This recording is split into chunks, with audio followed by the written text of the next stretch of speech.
Makeup দেখে পাগল হও আর না হও, কিন্তু ওর চোখ দেখে তোমরা পাগল হবেই। দেখি তাকাও একবার, কি সুন্দর চোখটা। লেন্স তো পড়তে হবে না, কখনো পড়তেও হয়নি আশা করছি। খুব সুন্দর চোখটা। আচ্ছা, কেমন সাজতে চাও বলো? তোমার মনের মতো সাজাবে। মৈত্রী খুব টেনশন দিয়ে ফেলেছে না? হার্টবিট ফেল হয়ে যাবে যে কোনো মানুষের। আচ্ছা, চলে তো এসছি হ্যাঁ, আলটিমেটলি। চলে এসছে, একদম কথার খিলাফ হয়নি। তুমি বলেছো 4টের মধ্যে ঢুকবে, একদম 4টের মধ্যে ঢুকেছো। আচ্ছা, এবার কেমন সাজতে চাও, কি অকেশন সেটা আগে বলো। মেয়ের বার্থডে পার্টি। মেয়ে তো ঘুমাচ্ছে। ওকে, কিভাবে সাজতে চাও আমার কাছে? তোমার মতো করে সাজাবে, আমার কোনো ডিমান্ড নেই, কিন্তু আমি আচ্ছা। কোনোদিন সাজিনি। আচ্ছা। সেইভাবে তোমার মানে যেমন আমাকে ভালো লাগবে সেইভাবে সাজাবে, যেন আমার মুখটা আমারই থাকে, এবার তার মধ্যে যেন গ্লো করে ওকে, সেইভাবে। হ্যাঁ, একদিক ঠিক আছে। সত্যি ওর চোখগুলো আমার এত পছন্দ হয়েছিল যে মনে মনে একটা ঠিক করেই রেখেছিলাম কেমন আই মেকআপ করব। সেই মতো ও কিন্তু শাড়িটাও আজকে পরেছিল, বেশ সুন্দর। আজ ছিল মেয়ের মানে দিদির মেয়ের জন্মদিন।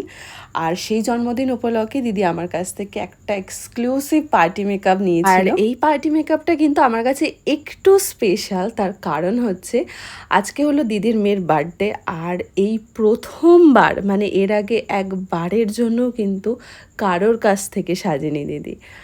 আর এটা আমার কাছে একটা সুযোগ ছিল যে তাকে তার স্পেশাল দিনে, মানে এটা তো একটা স্পেশালি দিন, নিজের মেয়ের বার্থডে, তো এই দিনটায় যেন তার সমস্ত আশা আকাঙ্ক্ষা আমি পূরণ করতে পারি সাজের মধ্যে দিয়ে। অনেকেই মনে করে যে এটা তো একটা সামান্য মেকআপ, জল দিয়ে ধুয়ে ফেললেই যেই কে সেই, কিন্তু এই যে কিছু ঘন্টার জন্য একটা মানুষ নিজেকে নতুনভাবে আয়নায় দেখে বা নিজেকে একটু নতুনভাবে তার ভালো লাগতে শুরু করে, এটাই তো অনেক।